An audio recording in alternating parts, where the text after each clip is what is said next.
all the way from Nigeria, Africa, to be with us today.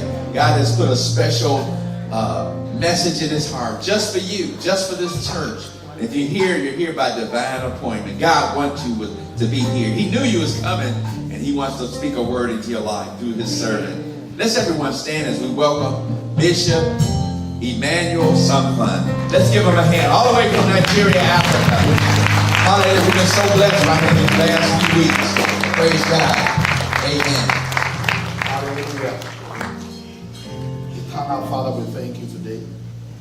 We worship you because you are King of Kings, Lord of Lords, Rose of Sharon, Lily of the Valley, El Shaddai, El Gibor, the omnipotent and the omnipresent God. Thank you because you are here in our midst as we gather at your feet. Speak to us, open our eyes of understanding. Put weapons in our hand that we might fix the enemy. In the precious name of Jesus. And Father, at the end of it all glory and all honor shall be given back unto you in Jesus' precious name. Amen. Amen. Amen. Hallelujah. Hallelujah. Hallelujah. Maybe seated, sir. Hallelujah. Thank you, Jesus. Thank you, Lord. In the first service, we look partially on something on the blood, and I think I am going to continue from there. Amen. First time in a very long time that I will teach same message in a service. Hallelujah. That's good. But I think because Holy Spirit was telling me, I wanted to change it. Holy Spirit was telling me, it's not a sin if you watch a film twice. How many of you have done that before? You watch same film twice. More than once. Because I was thinking of changing the message. And the more you listen to the message, if you are open, the more you understand what the preacher is saying. Amen. Because oftentimes we don't understand what the preacher is saying at a go in one service. That's the reason why it's very important that we get the teaching tapes or the material in any service and listen and listen and listen over and over again. Because the Bible says faith cometh by hearing, and hearing by the word of God. Amen? Amen. So it is very, very important. Jesus Christ went to heaven or to the cross to sign a new law into existence. And that law came by the blood. The law was signed into existence by his own precious blood. In the book of Second Timothy, he said Christ has abolished death, and he has brought life and light and immortality to light through the gospel. Death was abolished by his blood. Amen. The blood that he shed was the ultimate price to fix death. Hallelujah. The Bible said the last enemy that shall be destroyed is death. In fact, when you are born again, a Christian does not die. A Christian sleep. That's right. Because when you sleep, you wake up again. He said, we are not of them that do not have hope.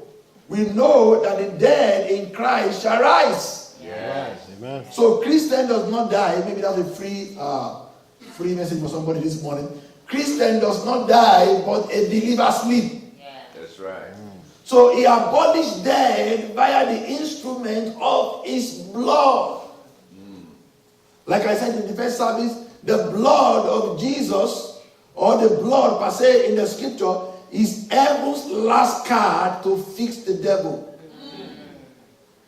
When the blood appears in Egypt, Pharaoh, Moses has been doing all manner of signs and everything. And they tried to manipulate some they could not manipulate it. But God told Moses, I'm going to bring the last plague, the 10th plague. He said, get a lamb. and kill the lamb and put the blood on the lintel. A pure lamb, put the blood on the lintel. I am going to travel through Egypt. You see, when we read the account in the scripture, people don't understand there was contention, not with Pharaoh. The gods in Egypt was contending with God. It was a battle of gods. Because in Egypt, they have all manner of gods they worship in Egypt. Go and read can go with online.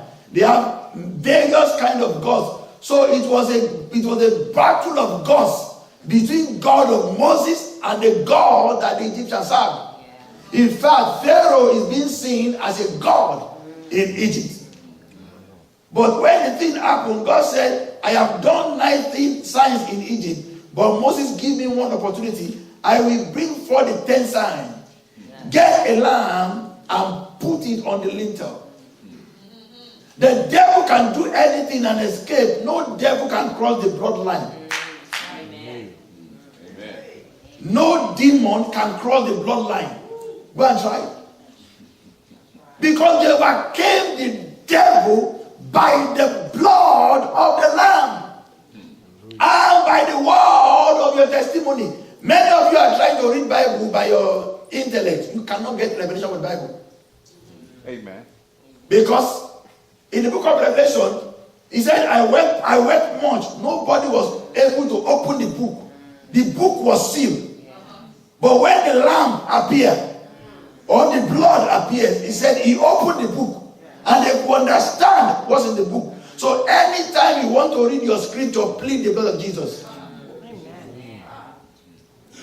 You plead the blood. Father, I plead the blood. Let me read beyond the veil of my flesh. Let me catch revelation. But oftentimes we read the scripture like for education, just for information. He said, I wept much. Nobody is able to, the book has been sealed. But when the blood came, everything come upon. Hallelujah. Hallelujah. So the blood is heaven's last card to fix the enemy. He said, Moses, put the blood, put on your lintel. I am going to travel through Egypt, because if you don't put it there, I can mistakenly crush a covenant child for an Egyptian. But each time I see the blood, my angel will pass through your house. They will not touch you. And the scripture said, and God strike the firstborn of Pharaoh to the firstborn of the chicken in that land. It's in the Bible. Yes. To the firstborn of the least animal in Egypt. God crushed all of them as a sign. When Moses saw that sign, early in the morning he sent for Moses. Moses, you can now leave. Go now. You can go. Moses said, we will not go like that. God gave us an instruction. We need your gold. We need your jewelry. We need your diamond. We need this. We need that. How will you give your treasure to your slave that is leading you?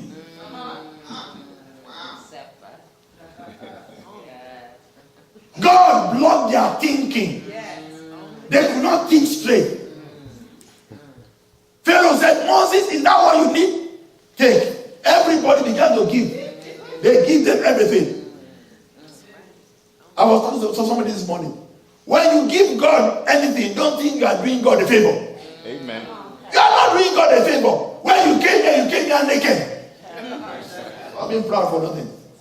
You came here naked. Everything you have, He gave it to you. From your head to your toes. Both artificial nails and non-artificial. He gave you everything.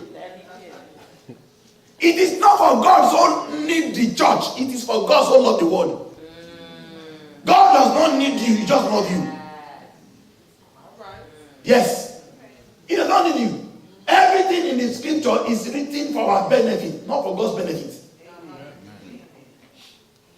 Some people think they are doing God favor if you don't come to church. I was preaching in Totola 1 year, preaching Virgin Island. And I'm getting to the front of the island, they told me a young man just been killed because they're in the drum business. And they've been killed, they're burying him in the morning when I came. And the prime minister was there. So they asked for my opinion. And I said, when he was alive, he never served God. You now brought him to the church. Everybody's crying like a Muslim. If you like, you can bury him inside the church. He's going to hell from that place. Amen. Amen. With the heart, the man believeth unto righteousness. With the mouth, confession is made to salvation. He never confessed Jesus when he was alive. He now died. You now think if they bring him to church religiously, that one will rescue him. That's the Roman Catholic belief. If you like, bury him inside the altar. He's going there first class plane to hell. They don't like him, but I tell them the truth. I think it has been better to chop his flesh into pieces and feed the fish in the island. Even if you feed the fish with his body, the Bible says in the last days, God will tell the ocean to vomit every dead out of it. So if they mistakenly cremated you and throw your dust inside ocean, Bible says God will tell the ocean that cremated body come alive. You will appear packaged together. 100% you. If you sin in the flesh, you will face God judgment in the flesh. So cremation is not an escape route from judgment. Revelation says so. Everything has been packaged in the scripture. People think they can beat God. Cremate me so they can escape. I don't know why I'm saying this now. It's free of charge, but I'll say with the blood. Cremate me so they can escape judgment. Bible says, and God will command the sea and the ocean to vomit the dead buried there. And in case you are cremated, God will tell the dust that come together. So if you sin in the flesh, you must appear before God in the flesh. Second death. So no escape. So if you are that person you are here this morning, you need to give it to Jesus Christ. God is giving you a privilege. Amen. Hallelujah. Salvation is privilege. Not that we deserve it. None of us deserve salvation. Including the preacher. Nobody deserves it. He said our righteousness is like a filthy rag. The scripture says, he said the battle of a warrior is rolled in the blood. The garment of a warrior is rolled in the blood. You see, people don't understand what the blood means. We obey the word of the physician so much. Our doctors. You know? But we disobey the word of the great physician. We take his word lightly. Every time you break a natural law, a spiritual law, you become a victim, consequence of a spiritual law. Every time you break a natural law or spiritual law, you fall victim of a natural consequence. Every time you break a spiritual law, you fall victim of a natural consequence. Amen. People don't understand who God is. They think God is our age mate.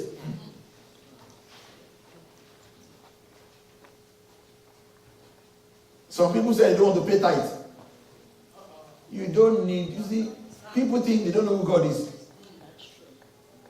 I was sharing with somebody this morning, I was telling him, I said, look here, there's a preacher in Nigeria, he said God, he wasn't paying tithe. God said, you're not paying tithe.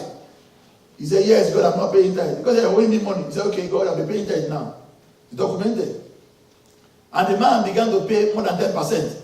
After 3 years, he told God, he said, God, you told me that I stole your money, and now I've been paying more than what you asked 10%. Now, God, you are owing me. God called him by name. He said, I am too big to owe you. Go to the corner of your room. You have a box there. You kept there, a wooden box. Go and open the box and go and take your money there. The man went there. When he opened the box, he saw money there. God left his money 100-fold. Whatever he gave him. God is too big to owe you.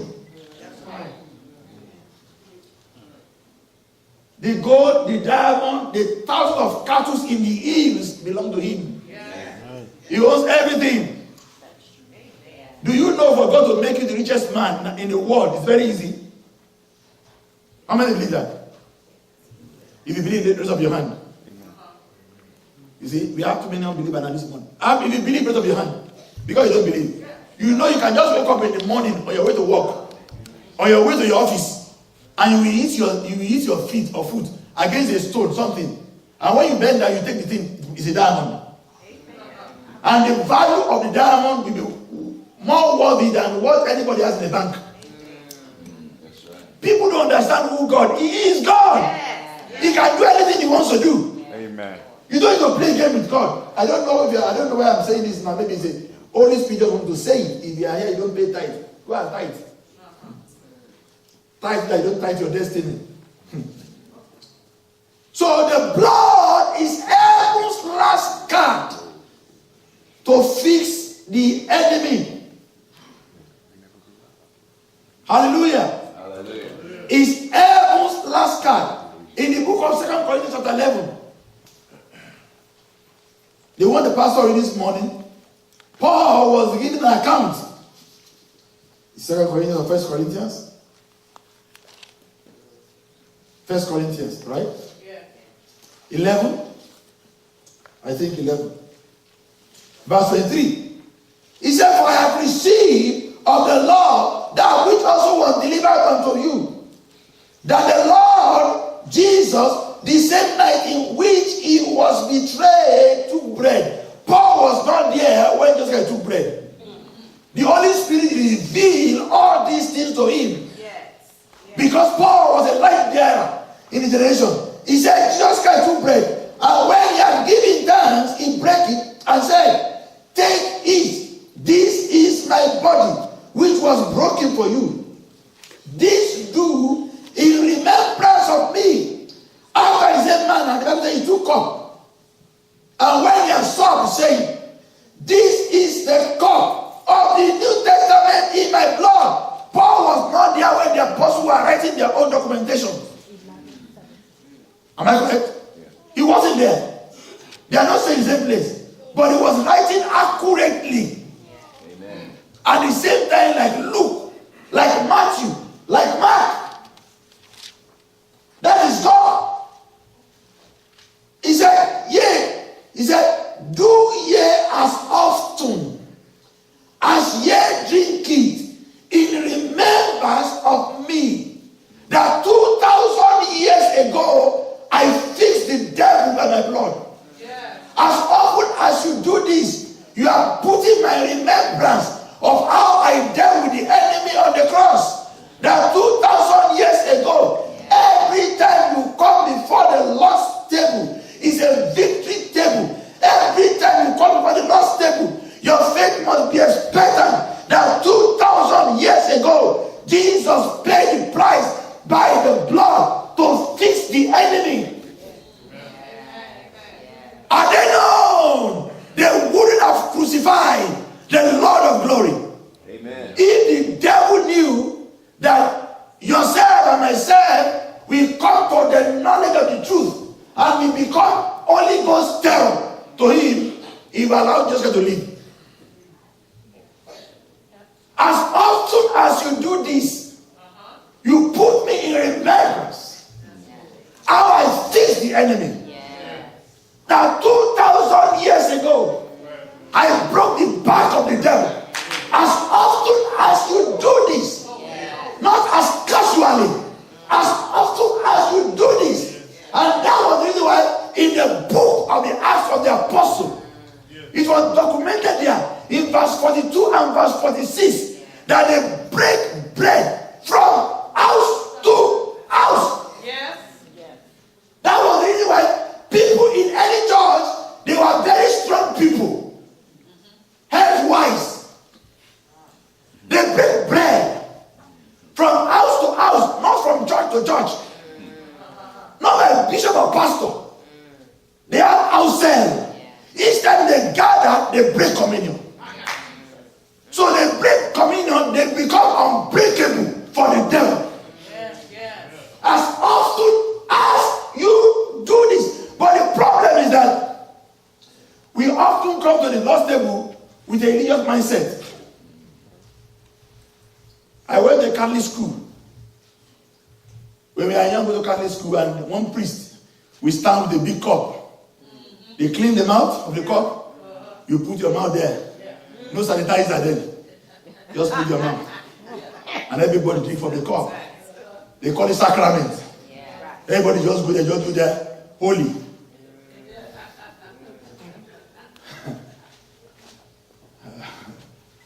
Hallelujah. It's a religious mindset.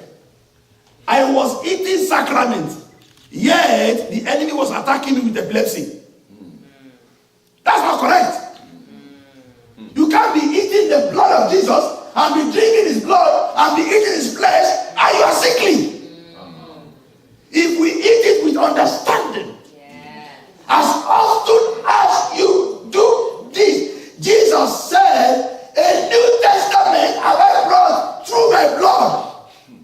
Matthew 26:26. And I said in the morning, I said, testament is a force after men are dead. A force means strength. This is a New Testament in my blood. It's a new covenant I'm cutting with you. Like I cut covenant with the man in the New Testament, I am cutting a new testament, a new covenant with the church. In my blood. He was drinking ordinary wine, but they called it my blood. He wasn't seeing the wine that day as a wine. He said, this is my blood. Yet he was still living. This is my blood. As often as Jesus Christ said, Matthew 26, he said, this is my blood. He didn't say this is cranberry drink. He said, this is my blood. Yet he wasn't killed. So what he was giving them wasn't the drink. Something must have taken place. In Catholic doctrine, they call it transmutation or something like that. Something must have taken place. This is my blood. But the problem is that oftentimes when we eat it, we see it as cranberry. So you get cranberry effect. What I'm saying, I wasn't thinking, I didn't plan it. It just coming to me this morning. If you see it as the blood of the lamb, you get the effect of the lamb. If you see it as cranberry, you get cranberry effect. I'm telling you. I watched a documentary on CNN 4 years ago. I was in America too. And they were showing a tablet. In that tablet, there's nothing inside it. But it's for pain. So when they came to see the doctor, they give some people the tablet. They ask them to go and use it. And they went and they said, it is working very well. They call the tablet Aphrodisc or something, I don't know what they call it now. They said it is working very well. But inside that particular tablet, there's nothing. But it has to do with your mindset. That once I take this tablet, something must happen. And they use it, and it happened that way. Yet the tablet is empty. Now that Jesus said, this is my blood. This is my blood. As often as you eat this, you put me in remembrance how I deal with the devil. If I do it then, I can do it now. As often as you eat this blood and eat this flesh, you can be set free. But see, whatever your mind cannot grasp, your hand will never touch. In that documentary, the woman believed, once I take this tablet, I'll be okay. She took it, she was okay. Yes, it's an empty capsule.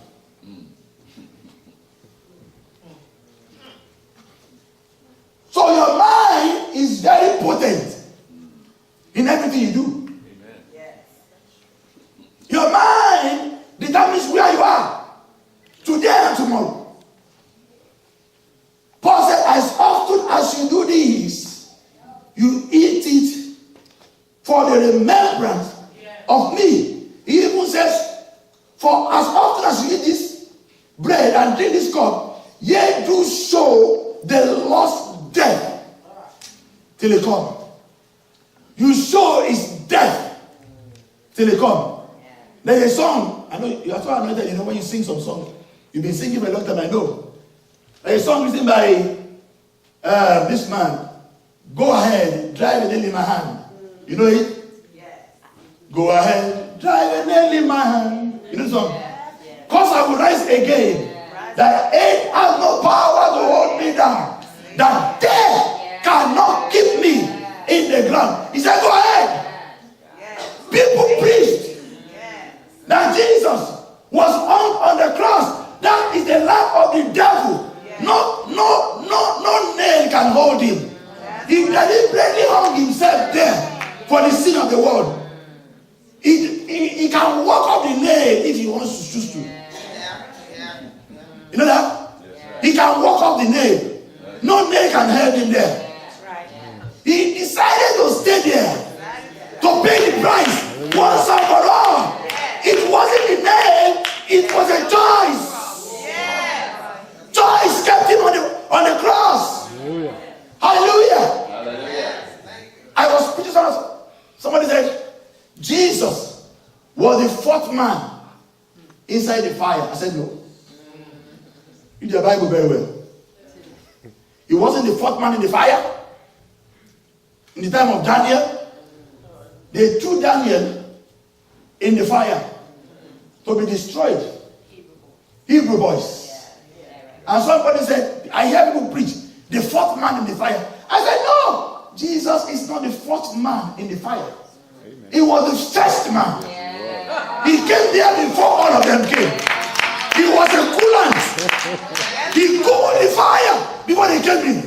He merely stepped in, the fire power out. You can see the flame, but it's of no effect. Jesus was the coolant. When they came in, they walked into air-conditioned place.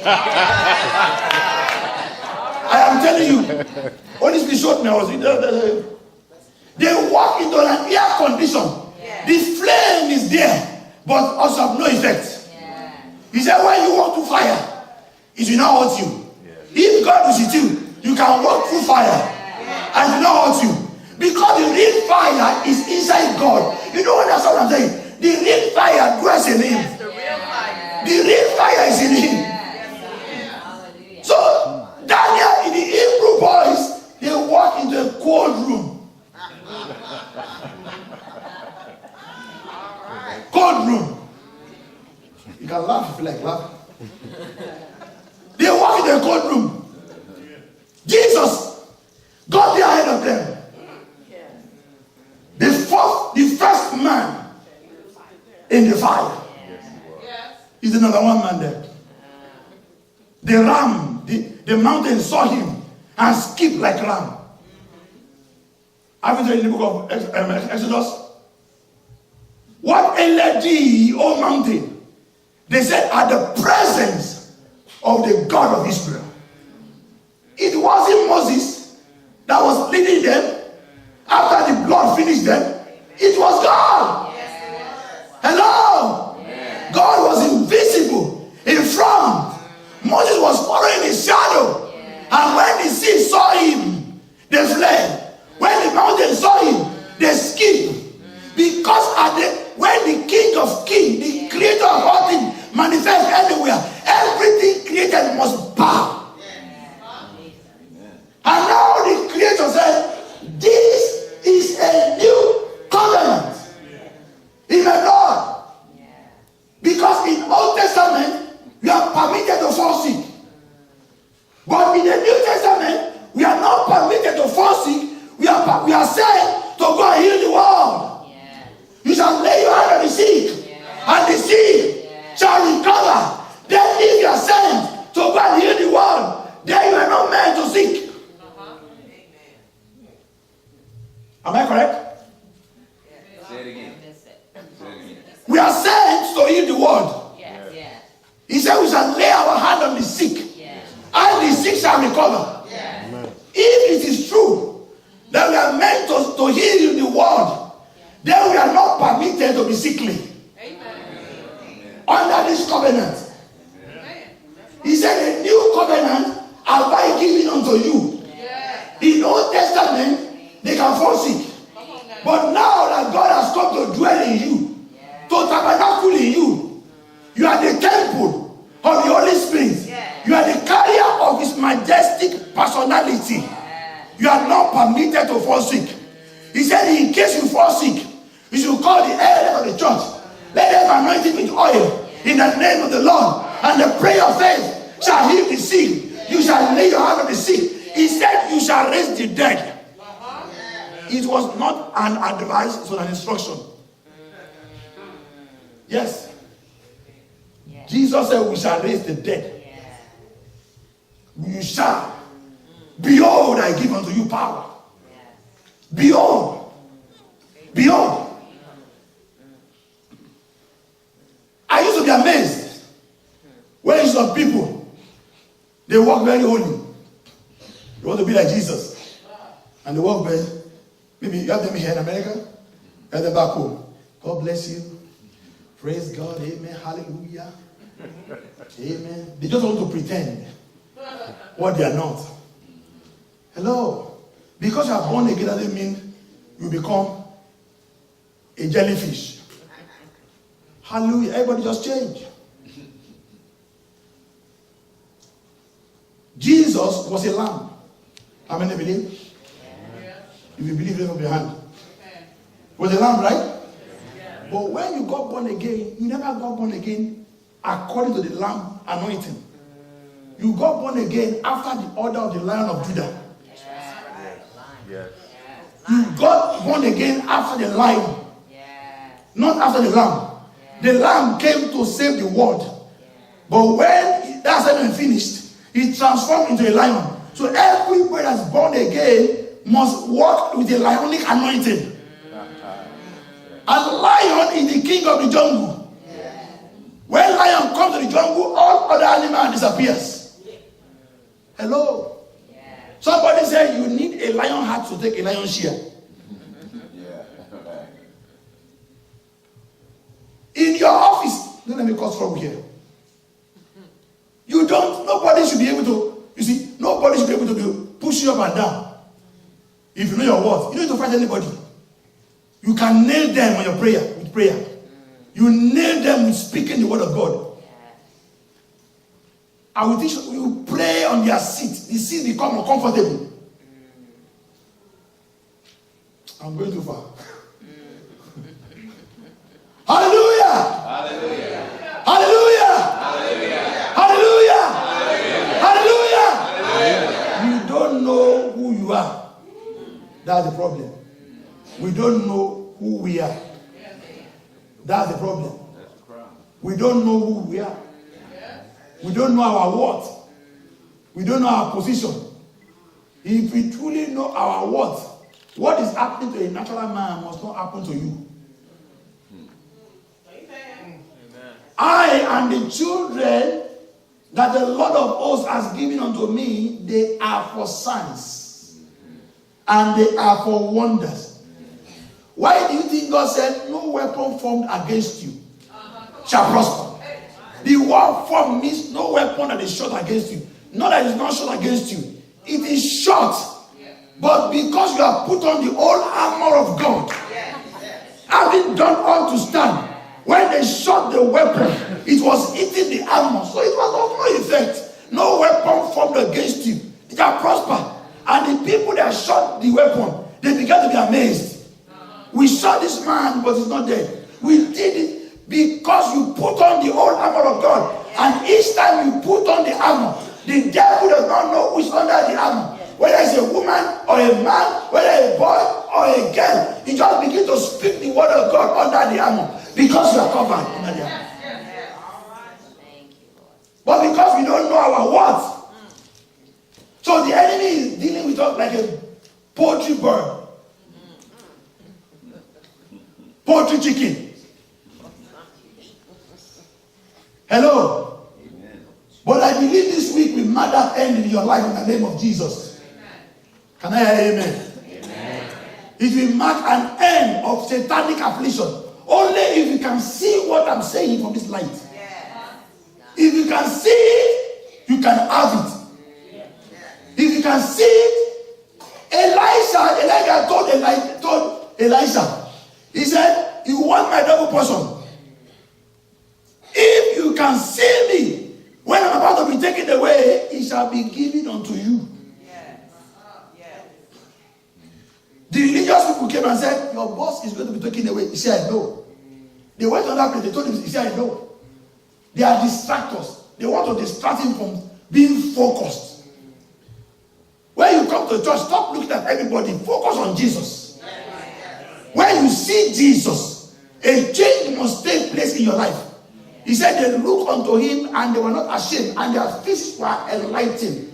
He said, looking unto Jesus, the author and the finisher of our faith, not looked looking, constant looking. He said, behold, we have been transformed from glory to glory by the Spirit in the world. You can look unto Jesus through communion. The Father, as I'm taking this covenant meal, every candidosis in my body, I cause you to die. As this blood touches my system, as this flesh touches my system, let every virus of candidosis die in my system now in the name of Jesus. Because you said this is your blood, I receive this as your blood in the name of Jesus. Your word declares the life of the flesh is in the blood. Your life is in this blood. He said that there's a blood that speaks better things than the blood of Abel. Your blood speaks deliverance. Your blood speaks healing. Your blood, you begin to speak what the blood says. When you take it, it will silence the devil. Who do we think God is? God is not a joke. That's for real. If he did it before, he can do it now. Amen. When you come, you see, I know somebody had kidney problem, diabetes, and asthma. In one service, everything went. One service. Because it is only Dr. Jesus that specializes in all departments. Amen. Amen. He even raised the dead back to life. Everything you need is in this physician. Hallelujah. When he came here, he said, I am the great physician. He's the only person that called himself the great physician. The physician that look after the impossible. He said, all things are possible to them that believe, not to them that come to church. You can come to church and never believe Jesus.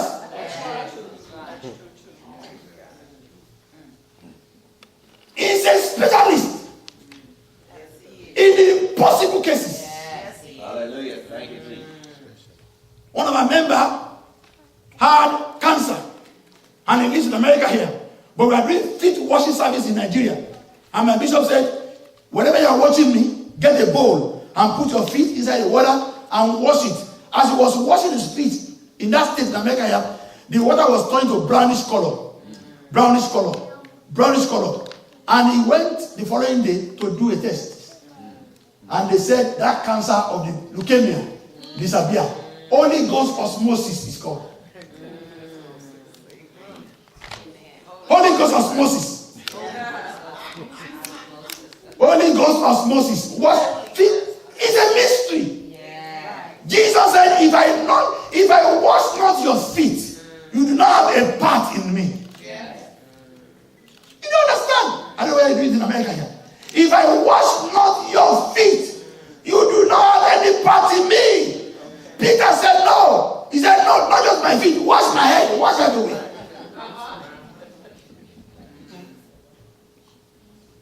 I don't think there's a cure for leukemia. But God stepped in. The great physician. Through one of the mysteries of the Bible. Feet washing. It's a mystery.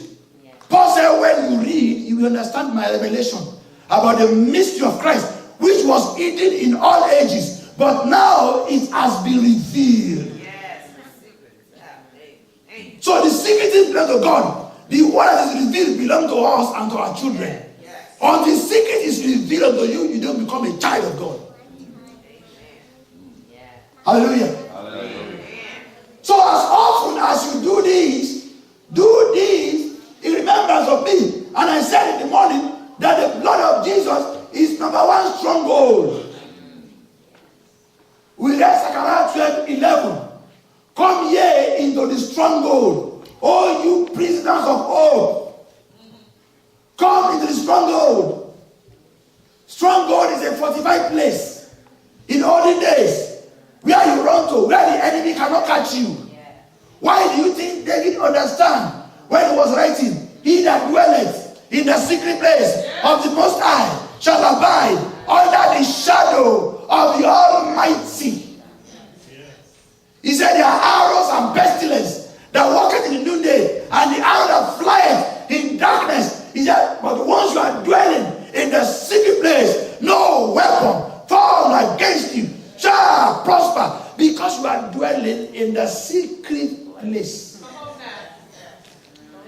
American embassy in Nigeria, I just learned about 4 years ago. They have a place in case of attack.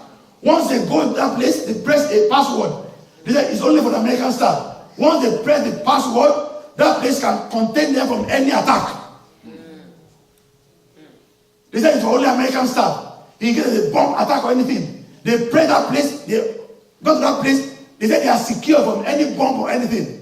If a natural man could be so wise to devise a thing to secure a citizen, how much more every citizen, kingdom citizen? God is wiser than man. He that dwelleth in the secret place, he said, come to the stronghold, all ye prisoners of old, by the blood of the covenant.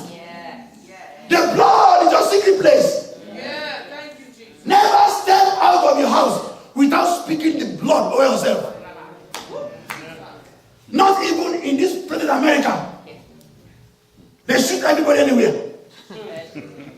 Never allow your kids to go out. Call them together. Father, in the name of Jesus, as they go, I plead the blood of Jesus. I release the blood of them, oh God. I cover them with the blood. Each time you do that, the one that lives in the blood stepped out. The force in the blood stepped out. Hallelujah. Hallelujah. So the blood carries benefit. Number one, the blood is your stronghold. Yes. Hallelujah. In time of trouble. Blood. It's our stronghold. In time of trouble. Amen. Do you know what? In Africa, where I came from, if you are into witchcraft and you want more power, they tell you the more people you kill and you drink their blood, the more power you possess. In witchcraft, you can read it online, everything is there. Now we are in the internet age, you can read anything. The more blood you bring, the more people you can kill in a occultic world and you drink their blood. No matter how big you are in size, in Africa, if the witches want to drink your blood, they will drink your blood. You are sitting down, they are drinking your blood and you'll be losing weight. You will lose weight and lose it, emaciate and until you drop dead. I'm telling you, Pastor. They eat your flesh without coming to your house. They already divided you and they are eating you raw. Yet you are still walking, but they're eating your flesh. It's witchcraft power. If in the natural world you need to drink the blood to get much power, how much more in the real world? Because the spiritual world is what gives effect to the natural world. Everything in the physical take the emotion from the spiritual world, either negative or positive. But the church people, they don't understand this principle of communion. We all come with a religious mentality. Hebrew 9 said, if our flesh can be purged by the blood of the bull, he said, how much more our conscience will be purged by the blood of Jesus. If your conscience can be purged by the blood of Jesus, then your disease can be purged by that same blood. He can clean you inside out. But it's your revelation that establishes where you're going. If you understand how it works, you can work it out. I believe and I know communion table is not just a ritual. It's more than a ritual. It's more than religion. No! It's just because the church lost grip of that information. And each time the church lost grip of revelation, they step into religion. If you're a student of church history, the church in Egypt was one of the strongest churches in the apostolic era. They have bishops on every street in Egypt. The church was doing very well. Very well. Until they began to argue on doctrines. And they do the meeting of, I remember, 16-something AD. I remember the meeting, they call it. They met. They began to argue on petty things. Yes. They began to argue on issues that are not having to do with eternal life. And in the midst of their argument, the Muslim came. Every time the devil wants to attack the church, he throws in a clog in the will of the church. So the church will be distracted from prayer. Then he started from fasting. Then he focused. Is it right to be paid tithe or not? Is it? So in the midst of your distraction, the devil attacked the church. That is gimmick. Libya was a Christian nation before. Egypt was a Christian nation before. Turkey was a Christian nation before. Paul was from Turkey. The best Bible historian, they are from Turkey. But now, Turkey is a Muslim country.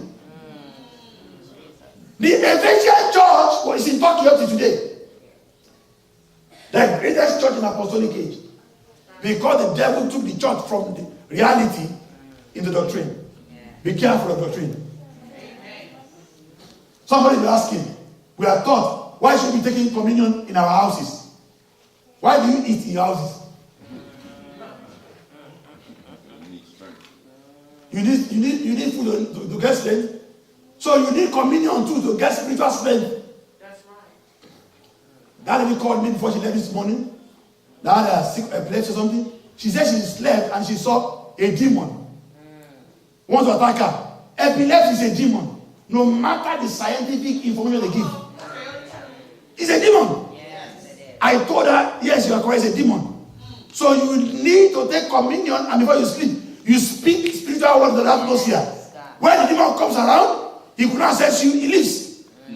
But because each time he comes, you are empty. You take doctor's prescription. Devil is not afraid of your prescription. If you are allowed to keep taking prescription until you prescribe and you die. He said, again, and God showed me a demon. So that is the spirit of epilepsy. Because I know. I've been there before. God give me epilepsy. I saw a spirit left my body and walked away out of the church. And I was free. And yet I was using drug then. Cancer is a spirit. Cancer is a spirit. It's a demon. You say, how can it be a demon? You don't understand. There is a spirit they call cancer. At the mention of the name of Jesus, every knee shall bow, every tongue must confess that Jesus is Lord. Americans produce great preachers. They will call cancer by name and it will disappear. This country, yes. C.L. London and the rest, they speak to cancer spirit and it dies. A. Allen, we speak to cancer and it dies. They speak to cancer in the name of Jesus, and the cancer speak the cancer, it will shrink the hell and shrink and die. It's a spirit. I was asking the Lord sometimes, and I was saying, why do I pray and some things I cannot get it done? He said, a child, no matter how he desire, like that baby that was doing dedicated today, no matter how she desire to hold this microphone when I say this morning, she wanted to hold it, but she has not developed enough muscle to hold the microphone. Am I correct? Right. The same thing some of us preachers. We want to cause cancer, but we have not developed inner strength to rebuke that spirit of cancer. Maybe your level of unction now is for headache or malaria. Holy Spirit said you need to go and develop your spiritual muscle to deal with some weighty things. Hallelujah. Because it speaks to me graph. And then it speaks to me with graph illustration. So the blood of Jesus has the power to purge your conscience, to purge you of dead works. I don't care what they call it. Your conscience can be purged. Your belly can be purged. Your stomach can be anything purgeable. Don't you use some drugs to purge yourself? Am I correct? Yes. Stop behaving as if you're in heaven. You purge yourself? Yes. Okay. If you use some medication to purge yourself, so what does it find? How difficult is it for God to purge your system or stuff? Is it difficult for God? No. If you can purge yourself, say you are feeling somehow, let me purge myself. Like take some medication and then purge you. You go to the restroom. Is it restroom they call it?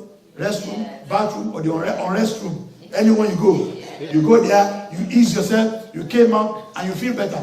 So if you can do that to yourself, don't you think God has ability to do much more for you?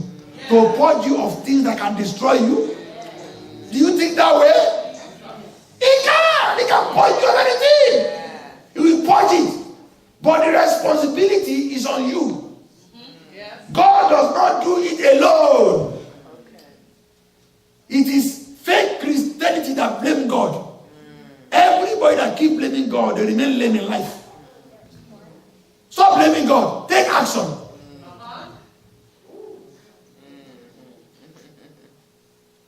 You wake up this morning. Who put on your clothes on you? Angels? Who did? You did yourself. Why can't you say, God, I want this jacket to drop on me? You did because you want to. And you don't feel like you can remove everything. Right? The same thing. The same thing with when you have challenge.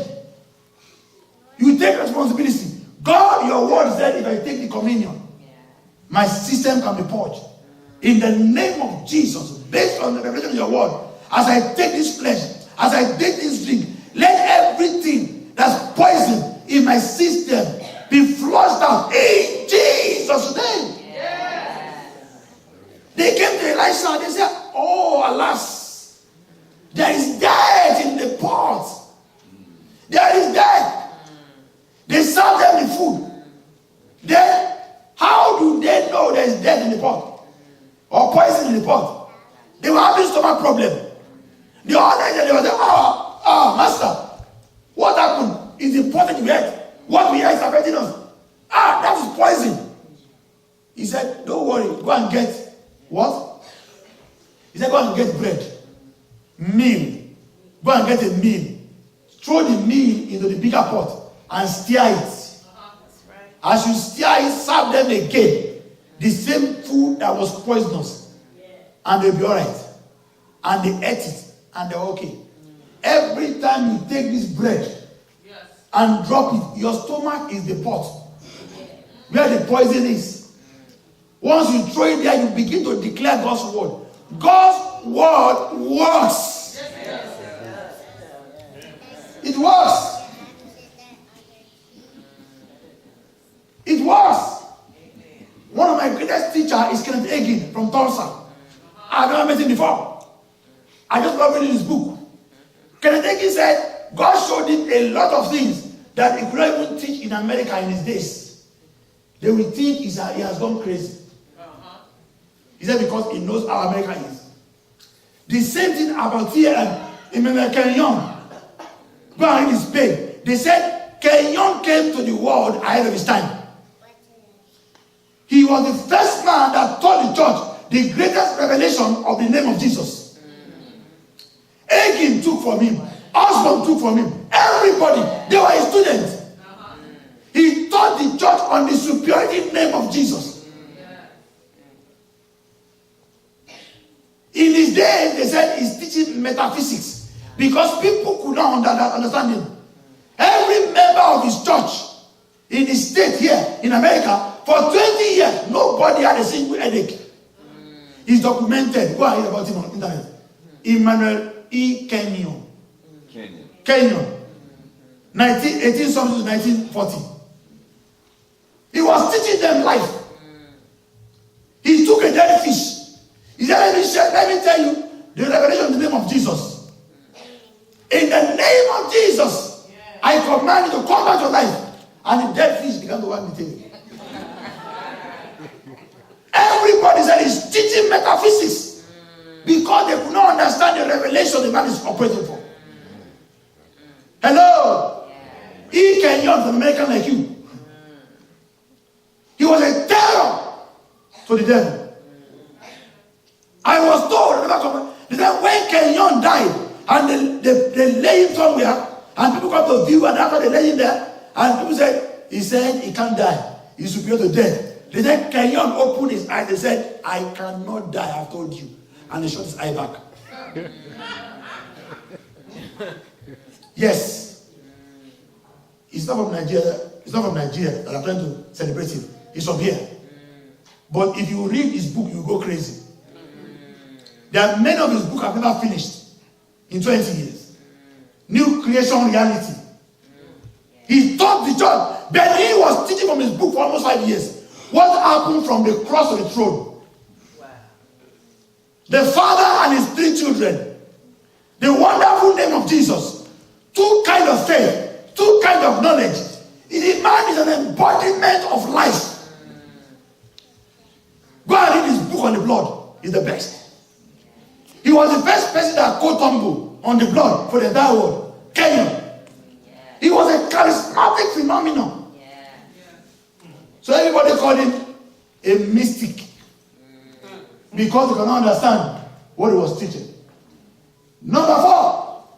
The blood of Jesus gives you translating ability. I said it in the morning. We are translated from the kingdom of darkness to the kingdom of his dear son. Where we become a partaker of a divine nature. You partake of his nature.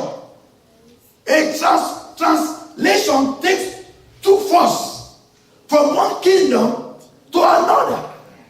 The blood gives us that access to be translated from the kingdom of slavery to the kingdom of liberty.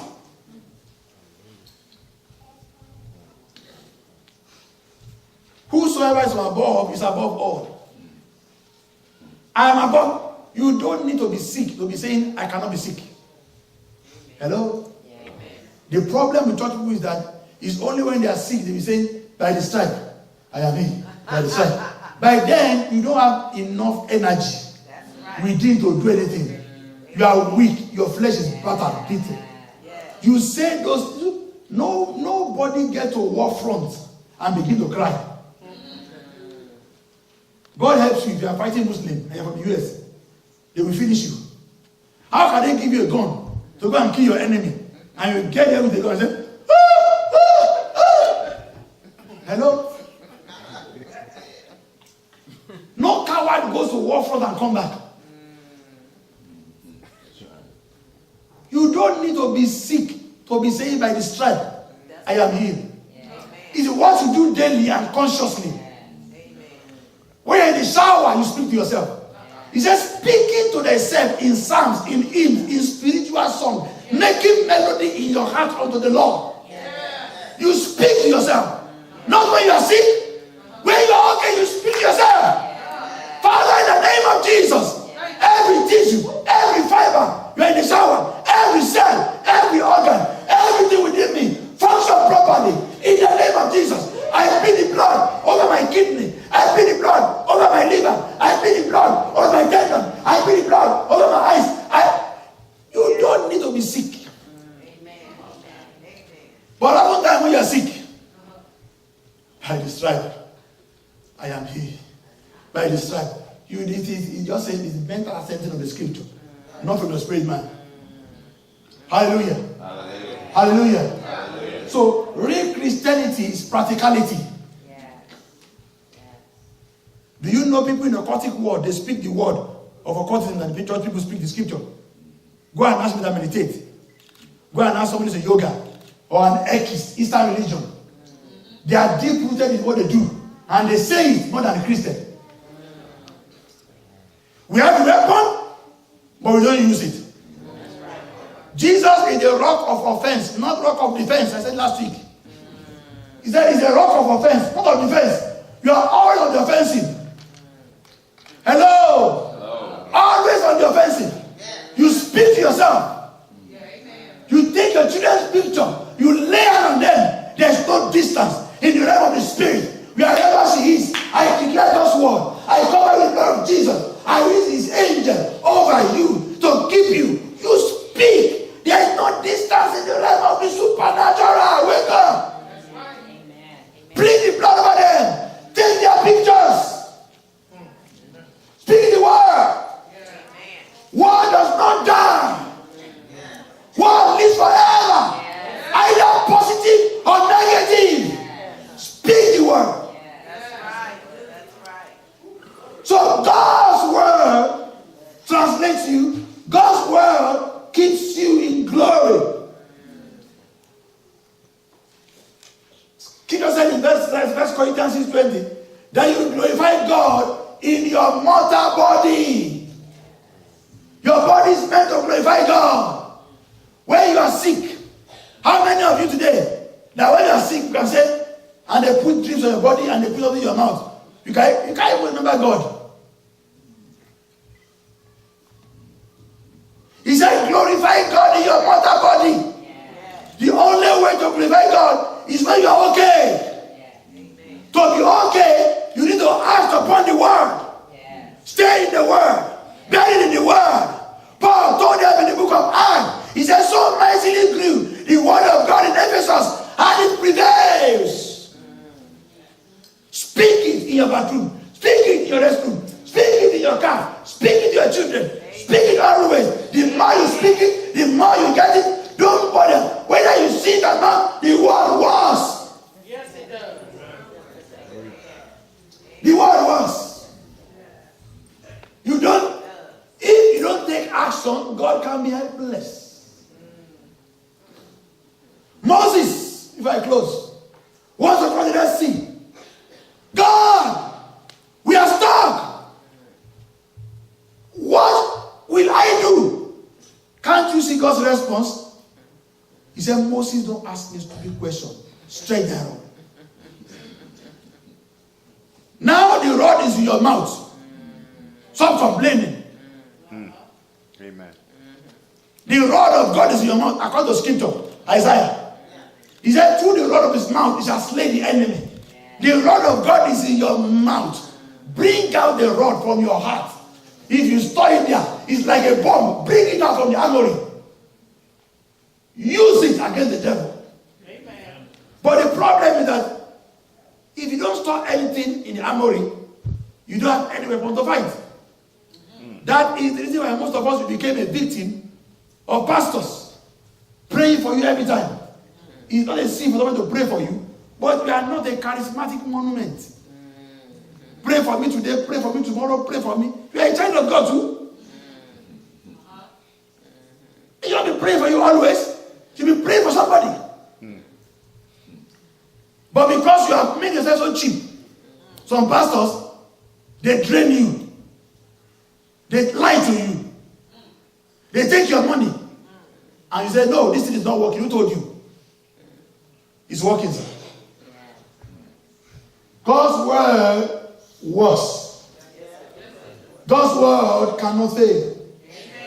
There is power in the blood. There is power in the blood. There is healing in the blood. There is deliverance in the blood. There is direction in the blood. The Bible says in the book of Luke chapter 22, on their way to Emmaus, as they were going, they never knew it was Jesus. They were talking about Jesus was crucified and everything. And when it was evening, they got to a place, let's eat. And then he broke bread. Immediately broke bread, they took communion. The Bible says their eyes were open. Direction. If you lack direction in life, take communion. God, I need divine guidance. As I'm taking this communion, guide me. He will guide you. They did that in the book of Luke. They took communion and their eyes are open. Say, whoo! We never knew he was one talking to us because our eyes, our understanding could not grasp it.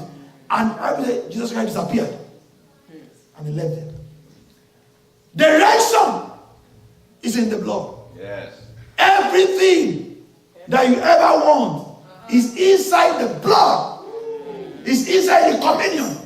Everything. It is a total package drug. Total package. Everything. Everything. Everything. Everything. Total package medicine. It can cure cancer. It can cure AIDS. It can cure sickle cell. It can cure fibroid. It can cure anything. Total. Its validity does not expire. The blood. The blood. The blood. The blood. The blood. The blood. The blood. Before I close, I read a book many years ago by Kenneth Hagin. He said in those days in Tulsa, the wolves used to come out in the night and attack some people. So the pastor took blood, communion, and he made circle, edge, around his house. The wolves come out in the night, but they cannot cross that man's territory, the bloodline. Even the animal knows the bloodline. They know. It is touch not zone. Touch not my anointed, nor do harm to my prophet. If you do it, I will roast you.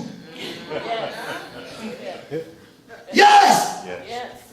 When they go from nation to nation and from kingdom to kingdom, as a migrant, he said, he told them, touch not my anointed, nor do my prophet no harm. Anointed means you are connected to the vine. Touch them not, nor do my prophet no harm. If you do it, I will barbecue you. That's who God is. Somebody thinks the one gentle old man somewhere. No! He has many faces. He can be loving and he can take action. Am I correct? Eternity carries many faces. People only talk about God of love. Yes, he's also a God of judgment. When he wants to judge a nation, he kills everybody in 1 minute. It doesn't matter to him. His wrath is as strong as his love. All that Bible says. His love is everlasting. So also when he's mad with you. That is who God is. Say, touch them not. Don't touch them. Anybody that touch them, touch the eyeball. My eyeball. Touch not my anointed. So when you are born again, if you are really born again, you become a touch not entity. Amen. Touch not entity. That's who you are. Touch not entity. Yes. He said 1,000 shall fall by the right side, and 10,000 by the right side. He said, it shall not come near thee. He said, with our eyes you will see them, but they will not touch you. That means you are touched not. Stand up with your feet. Hallelujah. Hallelujah. Hallelujah. Hallelujah. Hallelujah. I'll say 3 things before I go. Is anybody here you want to give it to Jesus Christ? Say, Jesus, come into my heart. Anybody like that? If you are here, you don't know Jesus, raise up your hand. Anybody? Stop looking at anybody, okay? On the judgment day, you will be looking, nobody will be there.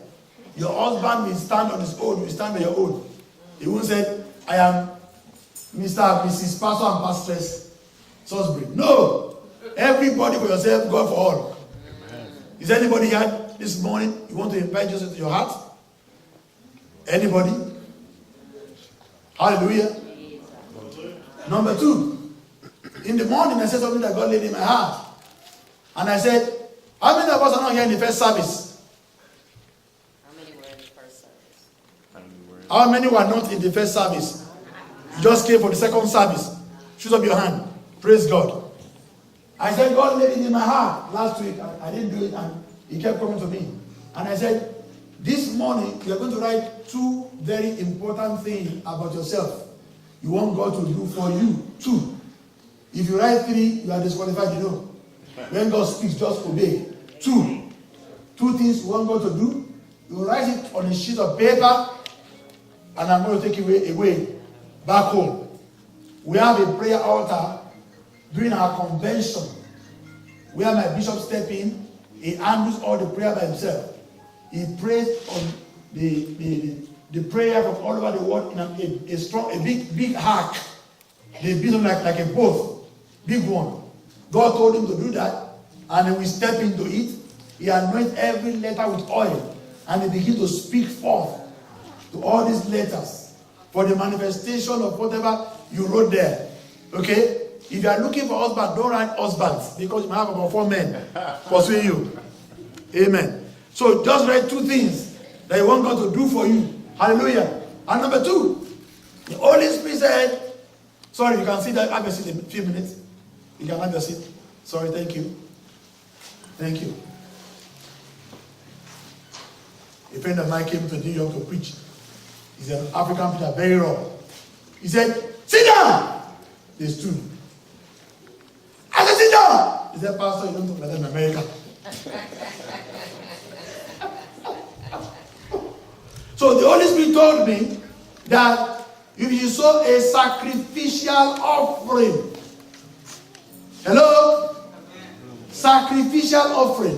What is sacrificial to you might not be a sacrifice to me. My own sacrifice can be $10. Yours can be 1 million. And if you give me 1 million today, I'll go to White House. But I'm just joking. Sacrificial offering to God. That offering is not going anywhere. I'm not taking your offering. I'm not taking your money away. That offering stays here in this church. Like I said, I don't talk about money. I know a lot of pastors reap you of your money crookedly and wickedly. I know about that. But when God put something in my heart for a week, I have to do it because there's somebody that needed something and God wants to reach out to them through sacrifice. How many believe that? So the Lord spoke to me often and often and often and often. I never discussed with anybody. I'm standing before God this morning. So God said, you raise a sacrifice for him. I will take the letter home, but your seed stays here in the church for the kingdom work. Amen. Please, I am not going to psych anybody. That is what the Holy Spirit spoke to me. I have traveled a little bit. I don't ask for money from anywhere. Go and ask anybody. I don't do it. It's done. God called us to raise men and not to raise money. Some people, their skill is in raising money. That's not me. But when God said it, I do it. Amen? Amen. Amen? Amen. So we're going to write two things. Two things. I am telling you, things work. You might think things doesn't work. Things work. 2 things that you want God to do for you. Write it, I'll take it home. And blah, blah, blah, blah. The sacrifice, we pray, and everything stays here. $1 is not going with me. Every time God needs something, every time you need something, you exchange something for something, spiritually speaking. Anna needs a child. She told God, she's been going every year to Shiloh, God, give me a child. God, give me a child. The reason for asking for that child has nothing to do to the kingdom benefit. But one year she said, God, if you can give me this child, I will give it back to you. God said, you're not talking. Just give me this child, I will give it back to you as a sacrifice. In the Bible. And when he said, God honors it, and God was watching him. It was last week I was talking with somebody. Can you imagine how Anna honored God? A child of 3, how many months? 3 years. He took him to the priest. A 3-year-old baby. An infant. If it is modern America, want to call 911, both the priest and the Anna, they will go to jail. He took a 3-year-old child to the priest. I told God I'm going to offer him as a sacrifice. Take. And God took him. But after she sacrificed Isaac, God gave her 7 big children after that. Amen. She never asked for it. Because she kept one sacrifice, God honored him. I believe God will honor you. I am not one of them that come to rip you off. No. This meeting wasn't planned at all. I was supposed to come here and preach for one Wednesday.